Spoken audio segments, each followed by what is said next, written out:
Do you want to be healthier, yet you just don't know what to do? All these shows telling you this and that, but nothing seems to work. Well, listen close. Golden State Media Concepts has got something great for you. The Health and Wellness Podcast dedicated to workout trends, healthy eating habits, diet, and everything about healthy living. Join us in our banters as we help you not just live life to the fullest, but live it to the healthiest.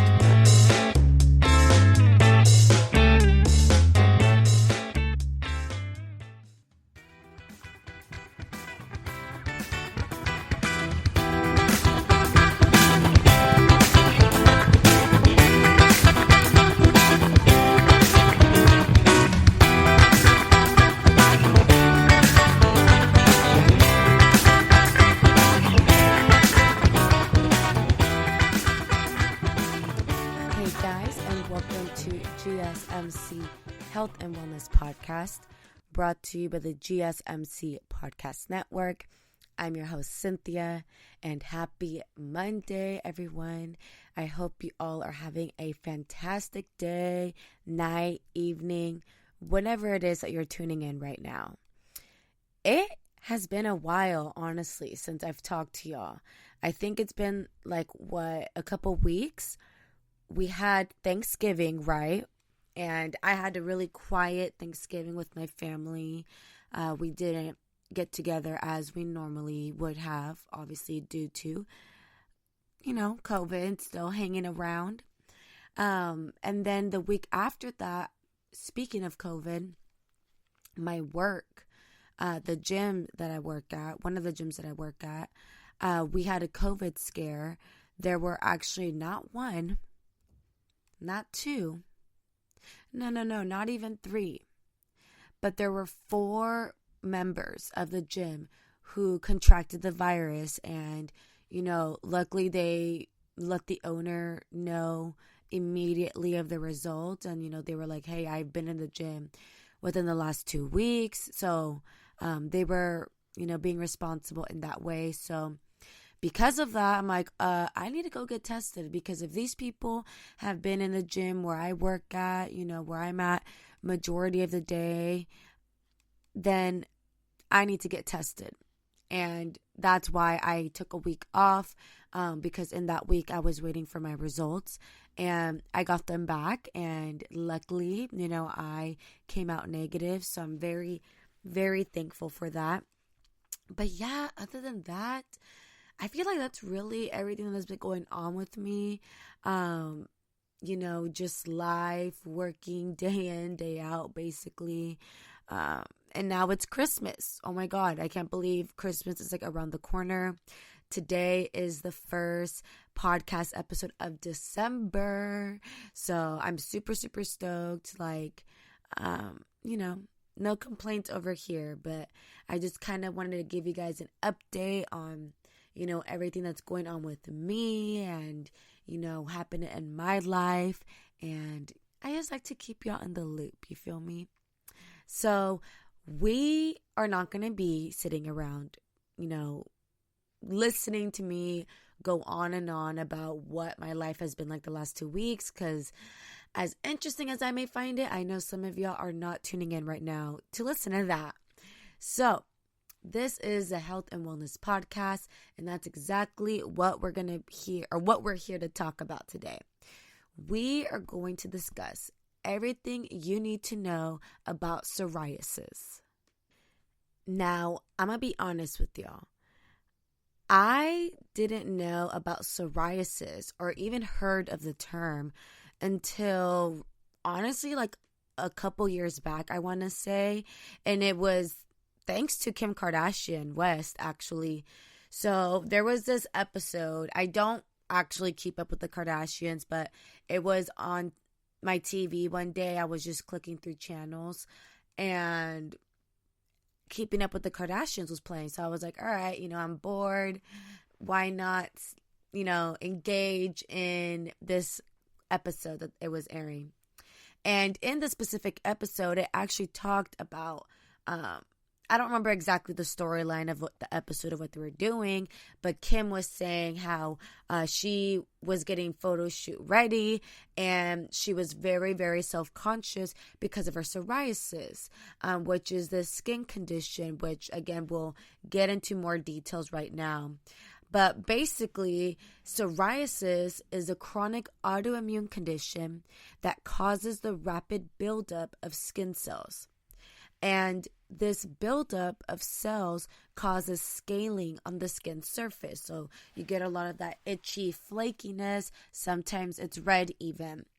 To me, it sounds really similar to eczema. I used to have eczema, and that's kind of the same symptoms that I was experiencing. But of course, everyone experiences symptoms differently. Levels of severity differ from person to person. So that's, in a nutshell, what psoriasis is. It's inflammation. It causes inflammation and redness around the scales and fairly common. So psoriasis is a pretty common condition. So if you're someone listening right now and you have this condition, don't feel bad. It's very, very common. Psoriasis and just other health issues at that, don't discriminate. They don't care if you're white or black, if you're tall or short, female, male, whatever you identify as, health issues target anybody. And in this case, psoriasis targeted Kim Kardashian West. And I use her as an example to say, again, psoriasis does not discriminate, okay? Doesn't discriminate the rich, doesn't discriminate the poor. Anybody can get it. And I think there's, in some weird way, a comfort to saying, that rich celebrities get these health issues, and especially someone like Kim Kardashian, who she has been, for like the last decade or so, has been put up on this pedestal of the, standard beauty ideals. And to have someone who's like so beautiful, that everyone's obsessed with, also have some type of insecurity or have, some imperfection is very comforting, I think, as a society, as a group of people who, constantly do keep up with these celebrities. It doesn't have to be Kim Kardashian. It can be any other celebrity. But my whole point is, that a lot of these people that we think are so beautiful, have no flaws, many of them do. And many of them have insecurities just like us normal folks. But anyway, I know I'm going on this random tangent about celebrities and health issues. You guys get my point. Health does not discriminate. But back to the topic of psoriasis. So again, this is how I even heard of the term through watching this episode of Keeping Up with the Kardashians, and Kim Kardashian mentioning how she has been dealing with this condition in basically her whole life. So again, psoriasis can sometimes, it's typical psoriatic scales are whitish silver and develop in thick red patches. And sometimes these patches will crack and bleed. Psoriasis, you guys, is the result of a sped up skin production process. So what this means is typically skin cells grow deep in the skin and slowly rise to the surface. Eventually, they fall off. And the typical life cycle of a skin cell is 1 month. In people with psoriasis, this production process may occur in just a few days. And because of this, skin cells don't have time to fall off. This rapid overproduction leads to the buildup of skin cells. And I know I'm getting real nerdy, real techie here with you guys with the terms, but stay with me, okay? Don't get lost in the sauce, all right? That was really cheesy. Pretend I didn't say that. Anyway, so Psoriasis is basically this rapid overproduction that leads to the buildup of skin cells. And the scales that are a result from this overproduction typically develop on joints such as elbows and knees. They may develop anywhere on the body, including the hands, feet, neck, scalp, face. So really almost anywhere. I know specifically in this episode that I was watching of, Kim Kardashian dealing with her condition kind of like flaring up during a photo shoot. She had it on her hands, she had it on her feet, and she had it covered on her stomach area. So those are like just the more common areas that you can find psoriasis. Less common types of psoriasis affect the nails, the mouth, and the area around genitals. And according to one study, around 7.4 million Americans have psoriasis. It's commonly associated with several other conditions, including type 2 diabetes, inflammatory bowel disease, heart disease, psoriatic arthritis, anxiety, and depression. So you guys don't go anywhere yet, because right after this commercial break, we're going to get into more detail of the different symptoms of psoriasis. We'll be right back. Dealing and living with the chronic health conditions such as psoriasis can be a really lonely journey. This is where myhealthteam.com had a vision of providing safe, objective, patient-driven social networks. Everything from lupus and multiple sclerosis to Parkinson's, heart disease, and many more. My Health Team is the largest and fastest growing portfolio of social networks serving the nearly 1 in 2 adults facing a chronic condition. It's basically a digital space where you can connect peer-to-peer support with over 10 million conversations being held regarding your specific chronic health condition. It contains a growing library of condition guides, articles, and resources, and includes real conversations from real people. You're not alone. Join an online support community at myhealthteam.com. Are you looking to learn more about the latest trends from the fitness world? Are you confused by all of the different trends that are out there? The GSMC Fitness Podcast is the place for you. The GSMC Fitness Podcast is the place to come for people of all skill and interest levels. Join us as we explore the latest trends in the fitness world. Does that new exercise really work? Should I try yoga? Whatever your question, chances are good you'll find an answer on the GSMC Fitness Podcast.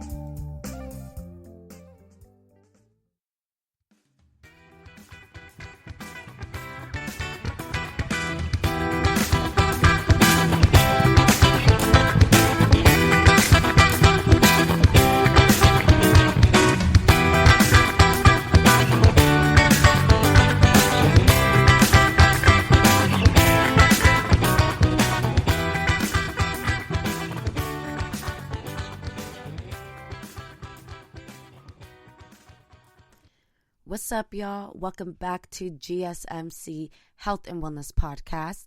So in the previous segment, we went over, what, in a nutshell, in the most simplistic terms, what psoriasis is, which again, it's very common.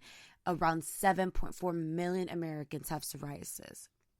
So as a refresher, psoriasis is a chronic autoimmune condition that causes the rapid buildup of skin cells. And as a result, this can cause scaling, itchiness, inflammation, and redness on the skin surface. So now that I refreshed your memory, let's get into the different types of psoriasis as well as the symptoms for each.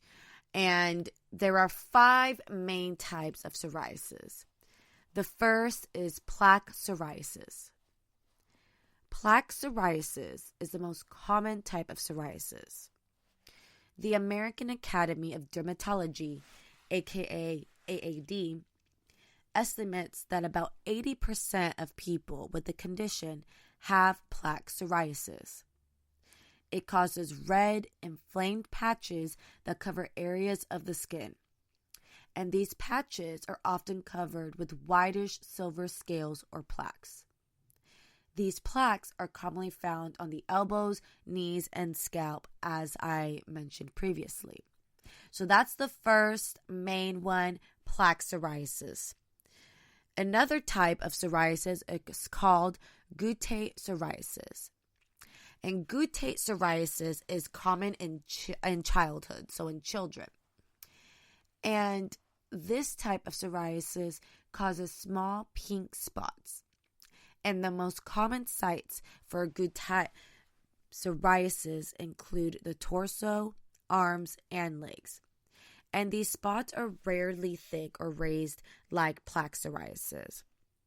So guttate psoriasis is more, to me, like chickenpox, small pink spots. And plaque psoriasis is more like itchy, flaky, inflamed patches that cover the skin surface. The third psoriasis type that we have here is called pustular psoriasis. Pustular psoriasis is more common in adults. It causes white pus-filled blisters and broad areas of red inflamed skin. Okay? Pustular psoriasis is typically localized to smaller areas of the body, such as the hands or feet, but it can be widespread. So this one is definitely a tad bit more severe. I mean, all types of psoriasis is uncomfortable, right? It's uncomfortable not being comfortable in your skin. And trust me, I know from firsthand experience dealing with not just eczema, but like cystic acne. So trust me, I know all about the skin issues. So the next psoriasis type here that we have is titled inverse psoriasis. Inverse psoriasis causes bright areas of red, shiny, inflamed skin. Patches of inverse psoriasis develop under armpits or breasts, in the groin, or around skin folds in the genitals. Okay? And last but not least, we have erythrodermic psoriasis. And erythrodermic psoriasis is a severe and very rare type of psoriasis. Out of all of the types we just went through, this one is the most severe. And this form often covers large sections of the body at once. The skin almost appears sunburned, and scales that develop often slough off in large sections or sheets. It's not uncommon for a person with this type of psoriasis to run a fever or become very ill. And this type can be life-threatening, so individuals should see a doctor immediately if, their skin starts to appear really sunburned, if you have really large sections of scales. So again, definitely check with your primary care doctor if you are experiencing any of these symptoms for the erythrodermic psoriasis. So again, these are the 5 types of psoriasis. I'll quickly review them. The first and most common one, according to the American Academy of Dermatology, 80% of people experience plaque psoriasis. Next, we have guttate psoriasis, which is more common in children. Then pustular psoriasis, more common in adults. Inverse psoriasis, and lastly, the most severe, erythrodermic psoriasis. So now that I told y'all about each psoriasis type, let's get into some of the symptoms. Psoriasis symptoms differ from person to person and depend on the type of psoriasis. Areas of psoriasis can be as small as a few flakes on the scalp or elbow, or cover the majority of the body.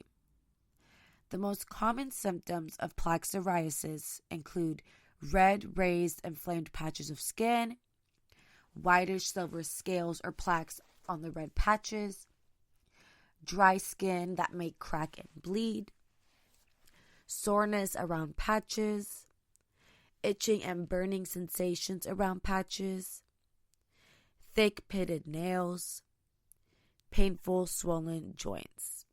Okay, so these are the most common symptoms of plaque psoriasis. Again, the most common type out there. And not every person will experience all of these symptoms, right? I briefly touched on this in the previous segment that two people can have the exact same condition, can be going through the exact same things, but the severity levels are going to differ and vary from person to person. You know, some people will experience entirely different symptoms if they have a less common type of psoriasis. And most people with psoriasis go through cycles of symptoms, okay? So what this means, the condition may cause severe symptoms for a few days or weeks, and then the symptoms may clear up and be almost unnoticeable. So again, some people have like flare-ups. Like I mentioned in this episode with Keeping Up with the Kardashians, Kim was experiencing a psoriasis flare-up, or she was going through a cycle of symptoms in which she was having really like inflamed skin, itchiness, redness, all of that. So that is very common as well, going through cycles, going through periods in which it's really, really bad, it flares up, and then other times when it's like completely clear and like unnoticeable. Then in a few weeks, or if it made worse by a common psoriasis trigger, the condition may flare up again. And sometimes symptoms of psoriasis disappear completely. When you have no active signs of the condition, you may be in remission. And that doesn't mean psoriasis won't come back, okay? But for now, you're symptom-free. So again, these symptoms really vary person to person. It's also going to depend a lot on which type of psoriasis you have. After talking about each one and reviewing each one, I've definitely have come across people who experience plaque psoriasis. Again, the most common type. I believe that's also the one that Kim Kardashian has.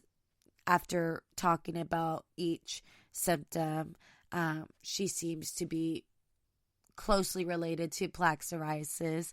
So we're going to cut into a very brief break, you guys. And when we come back, we're going to discuss exactly what causes psoriasis, aka triggers, as well as diagnosing psoriasis. So don't go anywhere. We'll be right back.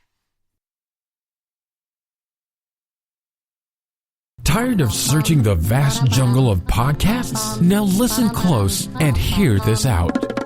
There's a podcast network that covers just about everything that you've been searching. Hey! The Golden State Media Concepts Podcast Network is here.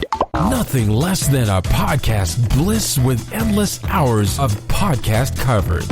From news, sports, music, fashion, cooking, entertainment, fantasy, football, and so much more. So stop lurking around and go straight out to the Golden State Media Concepts Podcast Network. Guaranteed to fill that podcast itch.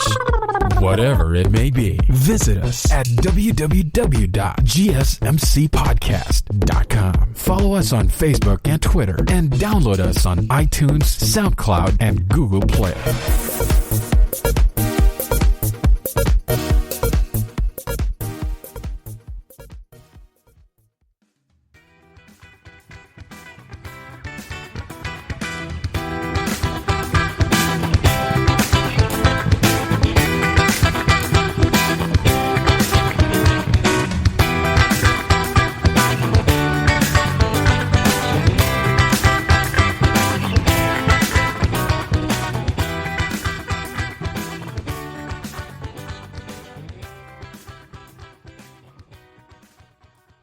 Hey guys, and welcome back to GSMC Health and Wellness Podcast.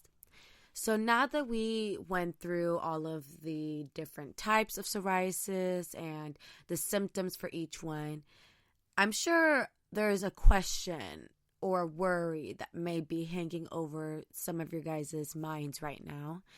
And that is psoriasis contagious? Like COVID, right? Like Miss Rona. Is it contagious? If we touch somebody who's experiencing a flare-up, will it transfer? And here is the answer for that worrisome question some of you may be having right now. Psoriasis is not contagious. You can't pass the skin condition from one person to another, okay?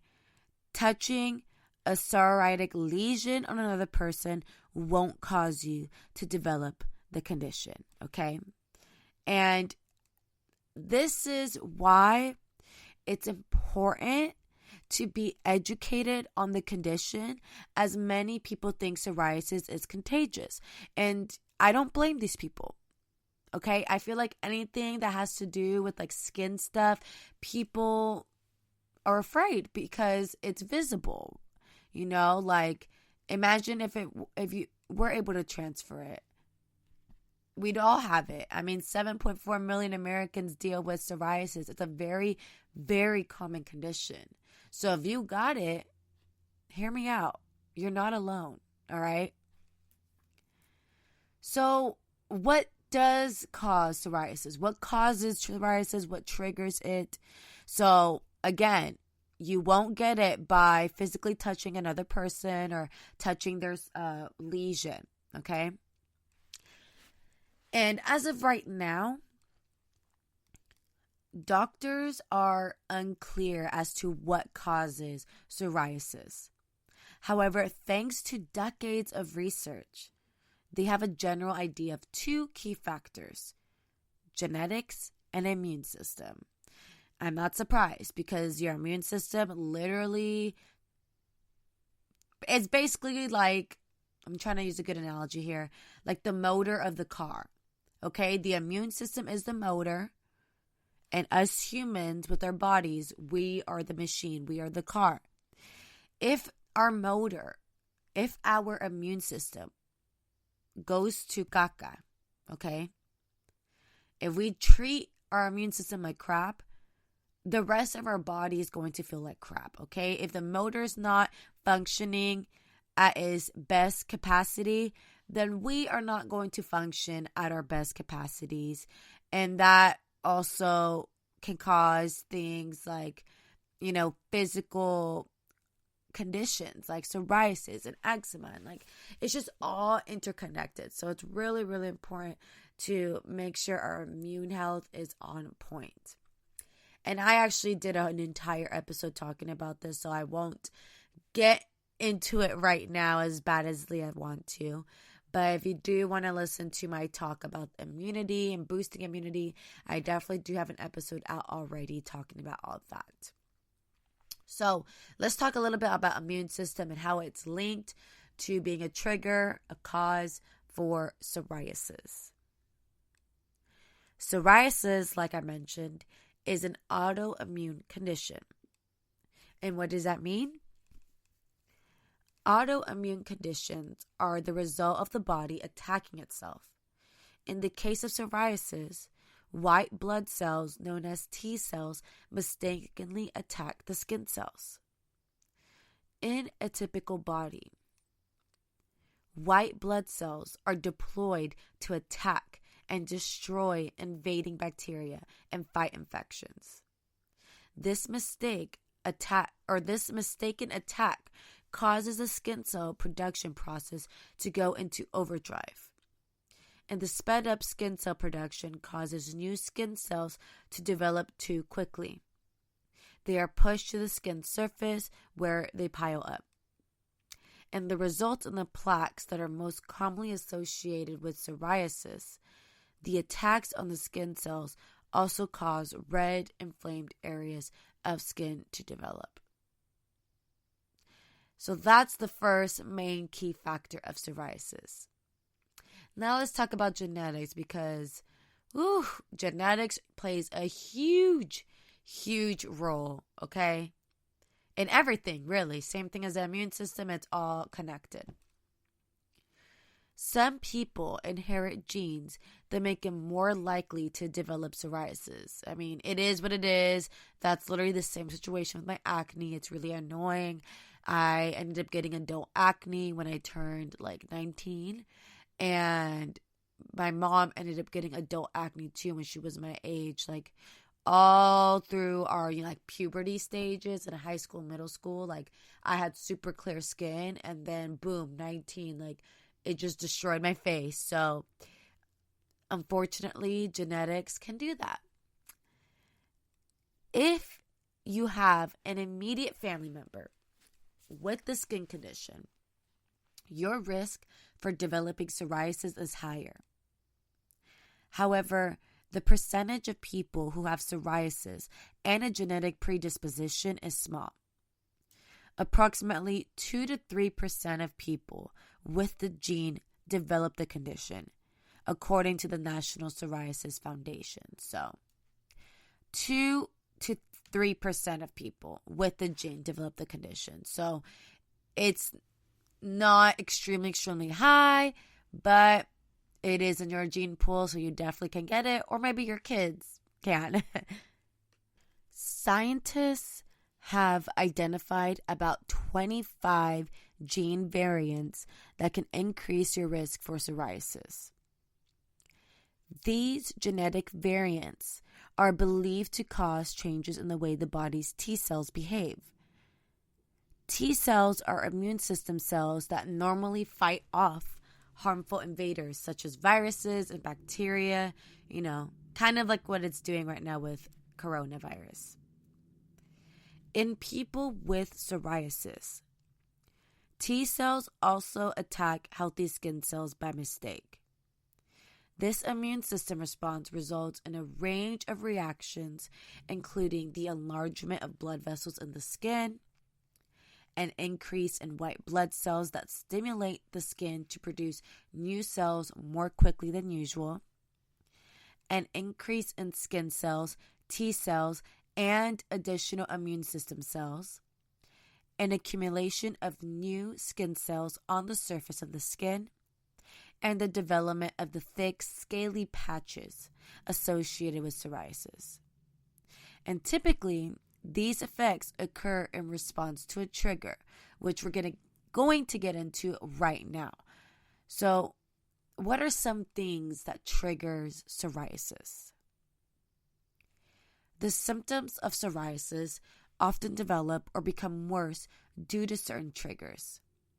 These can be environmentally or physically related. The triggers vary from person to person, but common psoriasis triggers include cold temperatures, drinking too much alcohol, smoking, having another autoimmune disorder such as HIV or rheumatoid arthritis, infections that cause a weakened immune system such as strep throat, a skin injury such as a cut, bug bite, or sunburn, excessive stress and tension, certain medications including lithium, beta blockers, and anti-malarial drugs. You can identify your specific triggers by tracking when you experience psoriasis symptoms. For example, did you notice a flare-up after a stressful week at work? Because we know stress can do a lot of horrendous things for our bodies, right? So that could be definitely a trigger.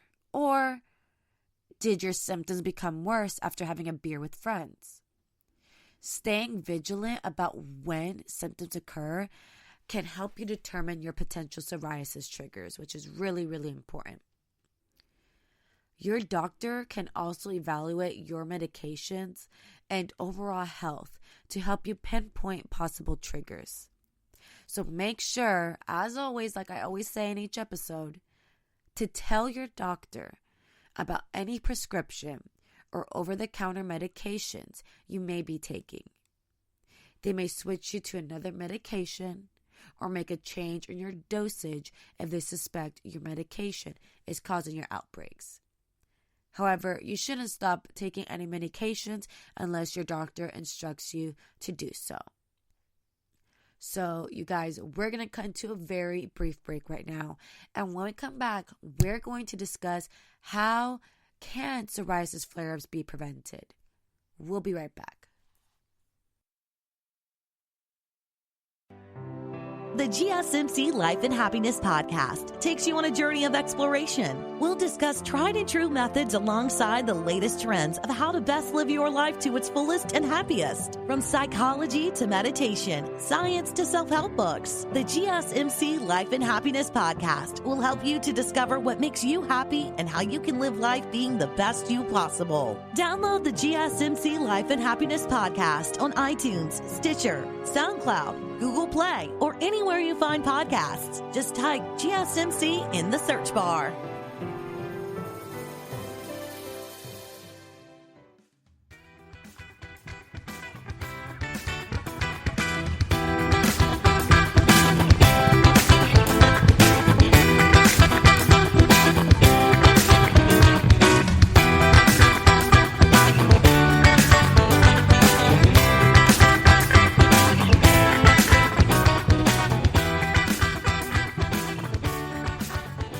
What's up, you guys? Welcome back to GSMC Health and Wellness Podcast. So now that we are done talking about, some triggers and causes of psoriasis, we're now going to be dissecting whether we are able to prevent these flare-ups, these psoriasis flare-ups from happening. What can we do? And while you can't change your genes, you can prevent psoriasis flare-ups by controlling your symptoms through regular treatments. These include things such as applying topical medications, taking oral medications, or receiving injections to reduce uncomfortable psoriasis symptoms. Phototherapy or light therapy can also reduce the incidence of psoriasis. This type of treatment involves using natural or artificial ultraviolet light to slow skin growth and inflammation. Aside from medical treatments, making certain lifestyle adjustments can also reduce your risk for a psoriasis flare-up. So if you're someone who's more into the alternative medicine, then these options are probably going to suit you best than getting a shot. So the first one, and I know this is a really hard one to do, is to reduce stress, okay? Sometimes it's unavoidable, but if there are areas in your life where you don't need to be so stressed out and worked up about it, then don't do it. You feel me? While stress can have a negative impact on anyone, it's particularly problematic for people with psoriasis. The body tends to have an inflammatory reaction to stress. This response can lead to the onset of psoriasis symptoms. You can try reducing the amount of stress in your life by doing yoga, meditating, or meeting with a therapist on a regular basis, which honestly, if my insurance covered it, I would be seeing a therapist every week. I think all of us should. But definitely yoga, meditating. I personally like to listen to sound baths at night to really ease my mind, calm my spirit. So definitely recommend listening to sound baths. Second lifestyle change that needs to be implemented to reduce these flare-ups is to take care of your skin. So injuries to the skin, such as sunburns and scrapes, these things can trigger psoriasis in some people. And these types of injuries can usually be prevented by practicing good skincare. When doing activities that may cause skin injury, you should always take extra precautions. Use sunscreen and wear a hat when spending time outside. We've heard this time and time again, but you're going to hear it again right now. You should also use caution when engaging in outdoor activities and contact sports, such as basketball or football. It's also really, really important to practice good hygiene, not just to reduce the psoriasis flare-ups, but also just for you. You feel me? No one likes to be around anybody who does not take care of themselves. Infections are known to trigger psoriasis because they put stress on the immune system, causing an inflammatory reaction. Strep throat, in particular, is associated with the onset of psoriasis symptoms, especially in children. However, psoriasis flare-ups may occur after an earache, tonsillitis, or a respiratory or skin infection. These types of infections can usually be prevented with good hygiene practices. So make sure to wash your hands often throughout the day. Also, avoid sharing cups and utensils with other people. Duh, especially during COVID. We know this. I don't even think I'll know how to hug anybody after, this year. It's also important to clean a cut or wound properly and to keep it covered so it doesn't get infected. Also, a healthy diet. Yes, we know this, but I'm going to say it again. Eating a healthy diet is super, super important for many, many reasons. Being obese or overweight appears to make psoriasis symptoms worse. So it's important to manage your weight by exercising regularly and eating a healthful diet. If you have trouble eating healthy, you may want to see a nutritionist for help. They can help you figure out how much food and which foods you should eat every day, not just to lose weight, but just to, be healthier from the inside out. Like me personally, I don't think losing weight should be everyone's top priority. And this diet culture that we're so obsessed with, I think is very, very detrimental to our mental health.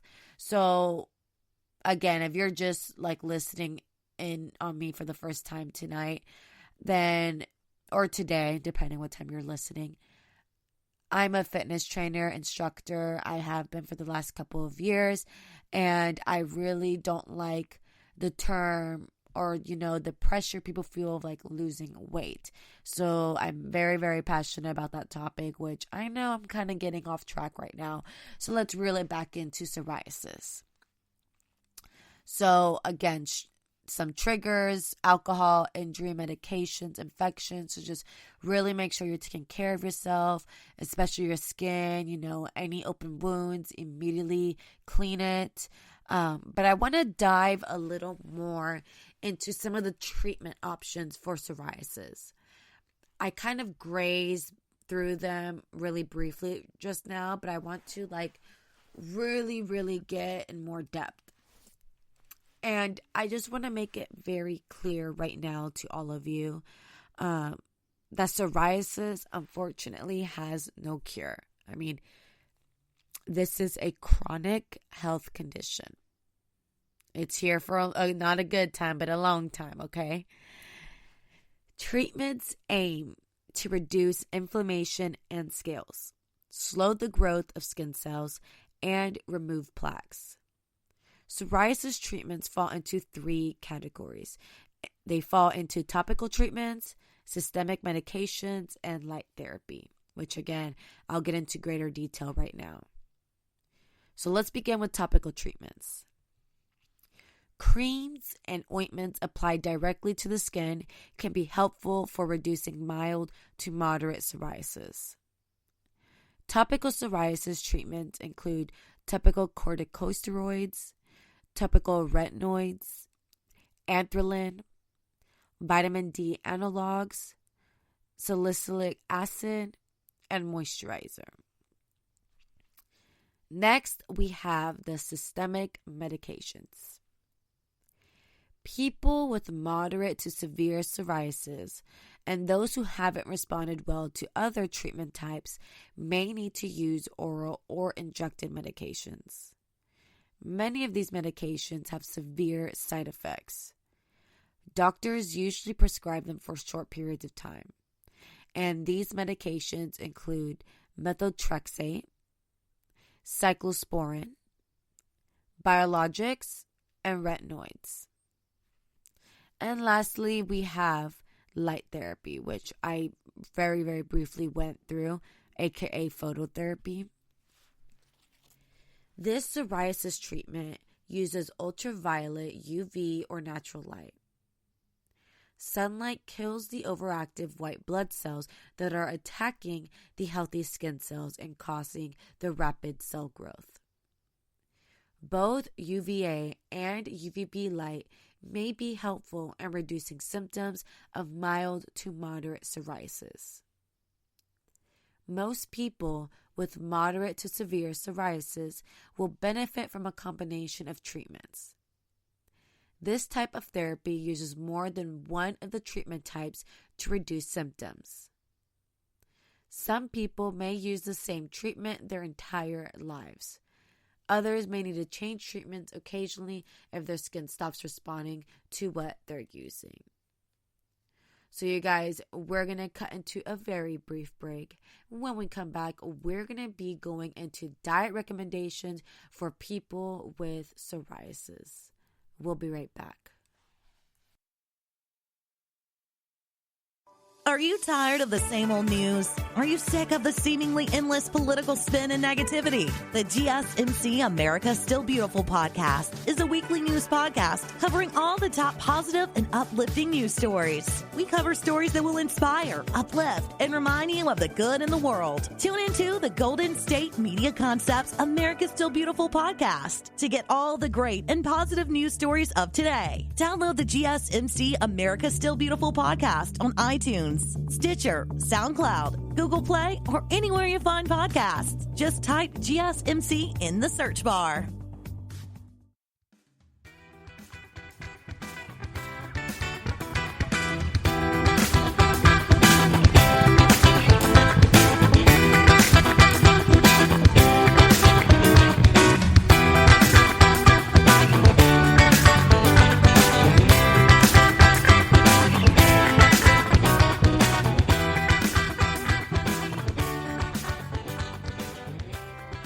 Hey guys, welcome back to GSMC Health and Wellness Podcast. So we're now going to be diving into certain foods that can trigger a psoriasis flare up. So we're going to be sharing right now foods that you should avoid, foods that are highly encouraged to eat when dealing with psoriasis, and so forth. So get excited, get pumped. I know some of you may not be as pumped as I am to talk about food and nutrition, but this kind of just goes hand in hand with everything I love regarding health and fitness. So I always get super excited to talk anything nutrition based, food wise. I mean, I love food, who doesn't? But let's get into it. When you have psoriasis, reducing triggers is an important part of managing your condition and avoiding flare-ups. Psoriasis flare-ups can be caused by a variety of triggers, which we went through. Again, some of these triggers may include bad weather, excess stress, and certain foods. So right now, we're going to take a look at the foods that are most likely to trigger a psoriasis flare-up. There are some foods that are helpful to incorporate and certain diets to consider when creating a treatment plan for your psoriasis. The foods listed below have been reported to trigger flare-ups, but they may not affect all those affected by psoriasis. So here are some foods to avoid if you have psoriasis. So with psoriasis, it's really, really, really important to avoid foods that can trigger inflammation. Okay, because that's basically what this is. There's an inflammation issue. Inflammation and the immune system response can lead to a flare-up. Red meat and dairy are a big no-no, okay? Especially eggs. They contain a polyunsaturated fatty acid called arachidonic acid. And past research has shown that byproducts of arachidonic acid may play a role in creating psoriatic lesions. Foods to avoid also include, red meat, like I just said, especially beef, sausage, bacon, and other processed red meats, eggs, and egg dishes. Gluten is another one. And this a friend of mine who deals with psoriasis, she's actually gluten-free. And it's because of her celiac disease. And celiac disease is a health condition characterized by an autoimmune response to the protein gluten. People with psoriasis have been found to have increased markers for gluten sensitivity. If you have psoriasis and a gluten sensitivity, it's important to cut out gluten-containing foods. Foods to avoid include wheat and wheat derivatives, rye, barley, and malt, pasta, noodles, and baked goods containing wheat, rye, barley, and malt, certain processed foods, certain sauces and condiments, beer, and malt beverages. So let's get a little more into the processed foods. Eating too many processed, high-calorie foods can lead to obesity, metabolic syndrome, and a variety of chronic health conditions. Certain conditions such as these cause chronic inflammation in the body, which may be linked to psoriasis flare-ups. Foods to avoid include processed meats, prepackaged food products, canned fruits and vegetables, any processed foods high in sugar, salt, and fat, and nightshades. One of the most commonly reported triggers for psoriasis flare-ups is the consumption of nightshades. Nightshade plants contain solanine, which has been known to affect digestion in humans and may be a cause of inflammation. Foods to avoid include tomatoes, potatoes, eggplants, and peppers. And, of course, alcohol. Autoimmune flare-ups are linked to the health of the immune system. Alcohol is believed to be a psoriasis trigger due to its disruptive effects on the various pathways of the immune system. If you have psoriasis, it may be best to drink alcohol very sparingly. So here are some foods to eat if you have psoriasis. So we went through a list of don'ts, right? What you should avoid and all of that. So we're now going to get into foods that you should eat if you deal with this chronic health condition. With psoriasis, a diet high in anti-inflammatory foods can help to reduce the severity of a flare-up, which of course includes fruits and vegetables. Almost all anti-inflammatory diets include fruits and vegetables. Fruits and vegetables are high in antioxidants, which are compounds that decrease oxidative stress and inflammation. A diet high in fruits and vegetables is recommended for inflammatory conditions such as psoriasis. Foods to eat include broccoli, cauliflower, and Brussels sprouts. Leafy greens such as kale, spinach, and arugula. Berries including blueberries, strawberries, and raspberries. Cherries, grapes, and other dark fruits. In addition, fatty fish. A diet high in fatty fish can provide the body with anti-inflammatory omega-3s. The intake of omega-3s has been linked to a decrease of inflammatory substances and overall inflammation. Fish to eat include salmon, fresh and canned, sardines, trout, and cod. It should be noted that there is still more research that needs to be done on the link between omega-3s and psoriasis. And then we have the heart-healthy oils. Like fatty fish, certain vegetable oils also contain anti-inflammatory fatty acids. It's important to focus on oils that have a higher ratio of omega-3 to omega-6 fatty acids. Oils to eat include olive oil, coconut oil, flaxseed oil, safflower oil. And then we have our nutritional supplements. A 2013 review of research literature showed that nutritional supplements may help reduce inflammation in psoriasis. Fish oil, vitamin D, vitamin B12, and selenium have all been researched for psoriasis. Benefits of supplementation with these nutrients may include a decrease in the frequency and severity of flare-ups. All right, y'all, we're going to cut into a very brief break. We are done talking about foods that you need to avoid, foods that you should eat, but don't go anywhere because right after this break, we're going to get into diets to consider, lifestyle diets to consider for psoriasis. We'll be right back. GSMC Beauty Tips Podcast gives you advice on everything from hair to fashion to skincare products. We'll talk about the latest trends in makeup, hairstyles, and anti-aging remedies. And we'll cover all of the newest fashion trends. If you have an interest in or questions about the beauty trends that might work best for you, the Golden State Media Concepts Beauty Tips Podcast has got you covered.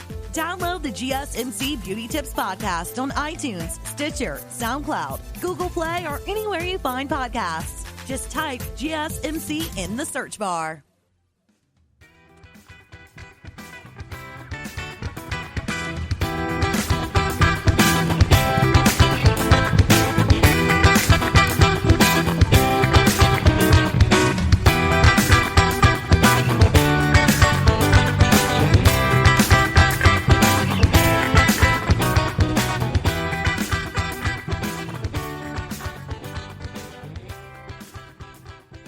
Hey guys, welcome back to GSMC Health and Wellness Podcast.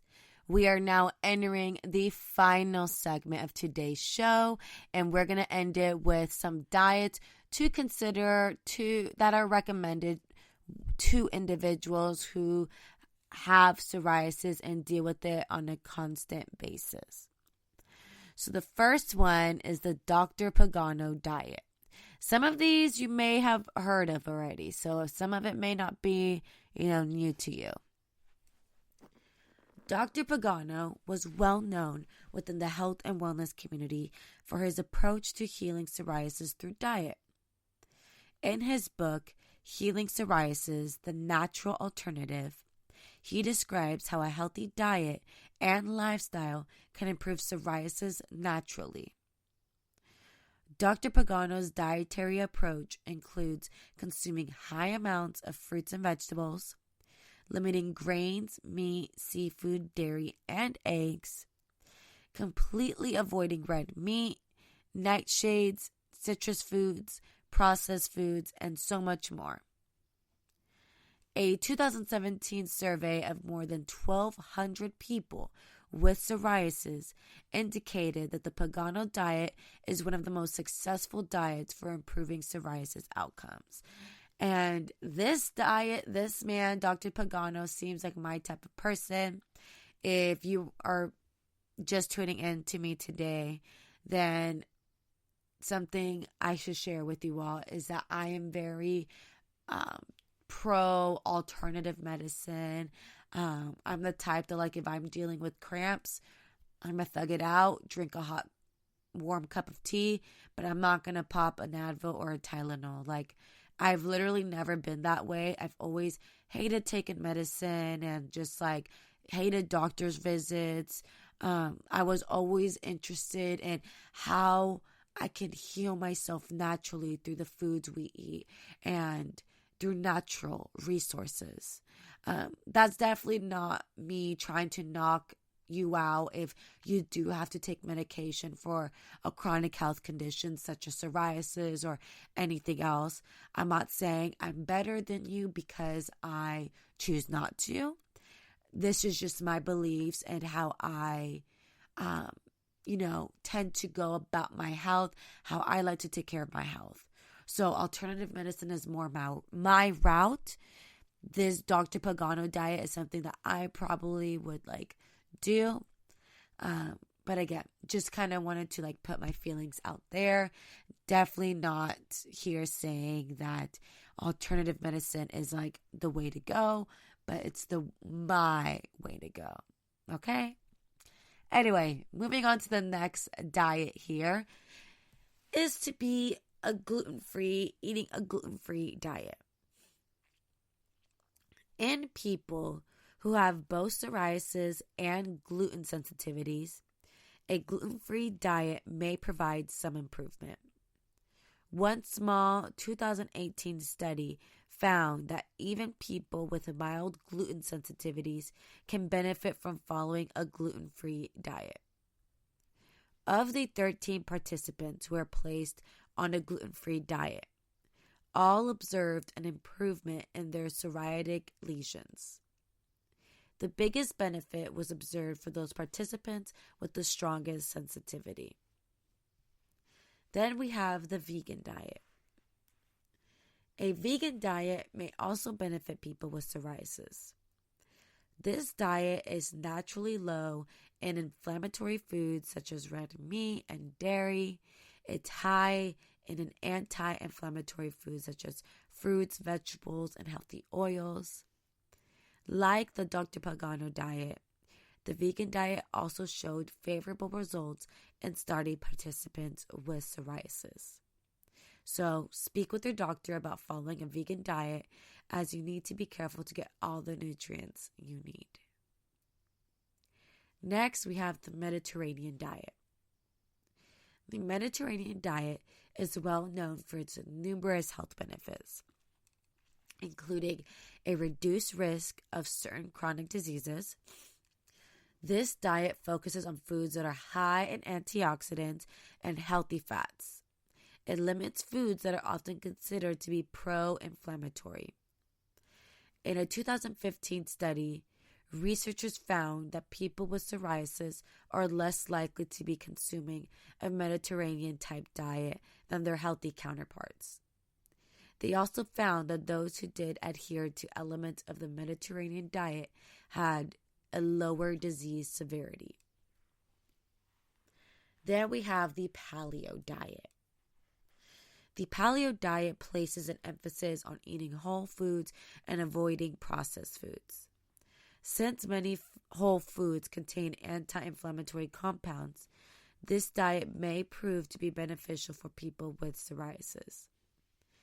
Unlike Dr. Pagano's diet, it involves eating plenty of meat and fish. However, the 2017 research suggests that the paleo diet is the third most effective diet in people with psoriasis. The autoimmune protocol diet. The autoimmune protocol diet, AIP, focuses on eliminating foods that might cause inflammation. This diet is incredibly restrictive and primarily includes vegetables and meat with certain oils and herbs mixed in. It might not be appropriate for people with psoriasis, as too much meat is considered a trigger for flare-ups for some individuals. In addition, it's not intended to be a long-term dietary intervention. This is more like if you get that flare-up, then, switch to this specific way of eating. Lastly, we have the keto diet, which I'm going to be totally honest, this is not my favorite, but I still felt the need to include keto in this list since this is something that doctors are recommending to patients. Me personally, not a fan, but I still think it would be fair of me to share it with you guys. You guys deserve to know, all of the options. This popular low-carb diet has many touted health benefits, such as weight loss and, improved nutrient markers. And it's true that reducing carbohydrates can help reduce processed food intake. However, reducing carbohydrates also means reducing many anti-inflammatory fruits and vegetables, which that's a really big issue for me. And carbohydrates are our main source of energy. It also necessitates increasing protein from meat. Because certain keto foods can be triggers in people with psoriasis, this diet may not be recommended. I wouldn't recommend it, but that's just how I feel, okay? It's not to say that I am, the most righteous here, but there is several reasons why I'm not the biggest fan of keto. No shade to anybody who is on it, who tried it, who loves it, good for you. I'm not here to say that it doesn't work, but I just think it provides a very temporary solution. You get what I'm saying? Anyway, you guys, here's the main takeaway from everything that we discussed regarding psoriasis and this chronic, very common health condition.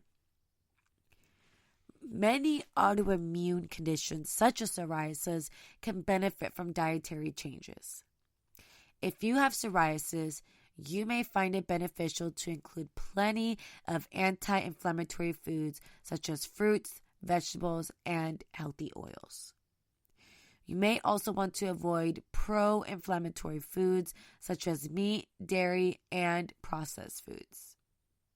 These dietary changes may help to reduce the frequency and severity of your flare-ups. It's always best, like I always say in each episode, to reach out to a physician or nutritionist or, your primary care doctor for more information on how your diet can help control your psoriasis condition. So you guys, that's basically it for today.